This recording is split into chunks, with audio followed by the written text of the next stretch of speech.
اپنے اس YouTube channel فضان عملیات کی طرف سے اپنے تمام دیکھنے والے بہن اور بھائیوں کو خوش آمدید کہتا ہوں۔ آج پھر میں آپ لوگوں کی خدمت میں ایک نہایت ہی عظمودہ نیاب اور مجرب عمل لے کے حاضر ہوا ہوں، جس کا عنوان ہے ایک ہی دن میں نورانی بزرگ کو حاضر کرنا اور اس سے کام لینا۔ یہ عمل نوری ہے اور بہت ہی پاورفل ہے۔ اس میں 100% بزرگ کی حاضری ہوتی ہے اور آپ اس بزرگ سے اپنے جائز کام جو بھی ہیں وہ لے سکتے ہیں۔ یہ بزرگ بڑی طاقت کا مالک ہے اور جو بھی آپ کے جائز کام ہیں آپ اس سے بآسانی لے سکتے ہو۔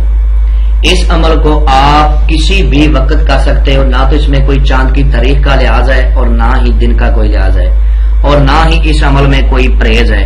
اگر آپ روزہ رکھ لو عمل کے دن تو سب سے بیسٹ ہوگا، اگر نہ بھی رکھو تو آپ نے عمل والے دن بدبودار چیزیں نہیں کھانی اور بڑا گوشت نہیں کھانا، باقی ہر چیز آپ کھا پی سکتے ہو۔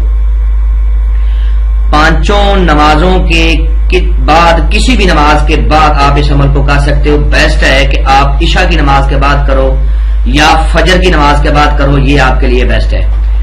سب سے پہلے آپ نے تازہ غسل کرنا ہے۔ تازہ غسل کرنے کے بعد سفید رنگ کے کپڑے پہننے ہیں اور منہ اپنا قبلہ شریف کی طرف رکھنا ہے اور چمیلی کے آپ نے پھول لینے ہیں۔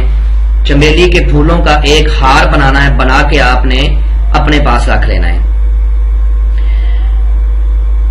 مسلح پہ آپ نے اتحیاتوں کی شکل میں قبلہ شریف کی طرف منہ کر کے بیٹھ جانا ہے اور اس ہار کو اپنے سامنے رکھ لینا ہے اور اول آخر 11 مرتبہ درود ابراہیمی پڑھنا ہے اور بیچ میں جو عبارت آپ نے پڑھنی ہے وہ آپ کو سکرین پر بھی نظر آ رہی ہوگی اور میں بھی آپ کو پڑھ کے سنا دیتا ہوں تاکہ کسی قسم کی کوئی غلطی نہ ہو۔ یا لطیف ہو یا خبیر ہو اخبرنی کن فیکون فلاں امر میں، جب آپ نے فلاں امر پہ آنا ہے تو آپ کے ذہن میں بزرگ کی حاضری ہونی چاہیے کہ میں اس بزرگ کی حاضری کر رہا ہوں جب آپ نے فلاں امر میں آنا ہے۔ یہ عبارت آپ نے 1300 مرتبہ پڑھنی ہے۔ کمرے میں عمل سے پہلے آپ نے خوشبودار بخور جلانا ہے، عطر سے کمرے کو معطر کر لینا ہے اور عمل کے دوران آپ کمرے میں اکیلے ہوں، کوئی دوسرا بندہ نہ ہو۔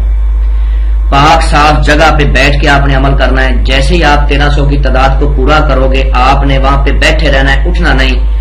5 منٹ کے اندر اندر اس بزرگ کی حاضری ہوتی ہے۔ جب یہ آئے گا تو پوچھے گا کہ آپ نے مجھے کیوں یاد کیا۔ اب اس کی شکل و صورت میں آپ کو بتا دیتا ہوں۔ اس کی سفید رنگ کی داڑھی ہوگی، سفید رنگ کی زلفیں ہوں گی اور سفید رنگ کا امامہ شریف اس نے باندھا ہوگا اور سفید رنگ کے اس نے کپڑے پہنے ہوں گے، لباس اس کا سفید رنگ کا ہوگا۔ یہ مسکراتا ہوا پوچھے گا کہ آپ نے مجھے کیوں یاد کیا، تو آپ نے اس کو سلام کرنا ہے۔ سلام کے بعد آپ نے بڑی مؤدبانہ گزارش کرنی ہے، بڑی عزت کے ساتھ آپ نے کہنا ہے کہ میرا فلاں کام ہے یا آپ میرے ساتھ دوستی کر لیں، جو بھی میرے جائز کام ہیں ان کو آپ انجام دیا کریں۔ یہ اسی وقت آپ کے ساتھ دوستی کر لے گا، آپ کے ساتھ قول قرار کر لے گا اور دوبارہ حاضر ہونے کا طریقہ کار آپ نے اس سے دریافت کر لینا ہے۔ اس عمل میں جو اثار لگایا جائے گا وہ یہ ہے کہ اول آخر 7 مرتبہ درود ابراہیمی، بیچ میں چاروں کلوں کو آپ نے 3 مرتبہ پڑھنا ہے، 7 مرتبہ آیت الکرسی کو پڑھنا ہے اور سورت فاتحہ کو آپ نے 7 مرتبہ پڑھنا ہے۔ پڑھ کے نیو چاقو چھری اگر نیچے فرش ہے تو چاک کے اوپر دم کر کے آپ اپنی دائیں طرف سے اثار لگا لینا ہے۔ جب آپ نے اپنا عمل مکمل کر لینا ہے، اس کے ساتھ قول قرار کر لینے ہیں، تو آپ نے اثار کو 3 جگہ سے کٹ لگا دینے ہیں۔ جس چیز سے آپ نے اثار لگایا تھا آپ کا اثار ختم ہو جائے گا۔ اگر پہلے دن آپ کو کامیابی نہیں ہوتی تو 3 دن تک متواتر عمل کو کریں، اللہ کے حکم سے آپ کو 100% کامیابی ہوگی۔ میں امید کرتا ہوں کہ میں نے آپ لوگوں سے کوئی بات پشیدہ نہیں رکھی، ہر بات آپ لوگوں کو سمجھا دی ہے۔ اگر پھر بھی کسی بات کی سمجھ نہ لگی ہو تو آپ میرے دیے ہوئے نمبرات پہ مجھ سے ایمو پہ واٹس ایپ پہ رابطہ کر سکتے ہیں، انشاءاللہ اللہ کے حکم سے آپ لوگوں کی بہتر رہنمائی کر دی جائے گی۔ تو ملتے ہیں دوستوں نیکسٹ ویڈیو میں۔ السلام علیکم۔ السلام علیکم دوستوں، میں مولانا اظہر علی آپ کا ہمارے یوٹیوب چینل وظیفہ فور اللہ پرابلم میں استقبال کرتا ہوں۔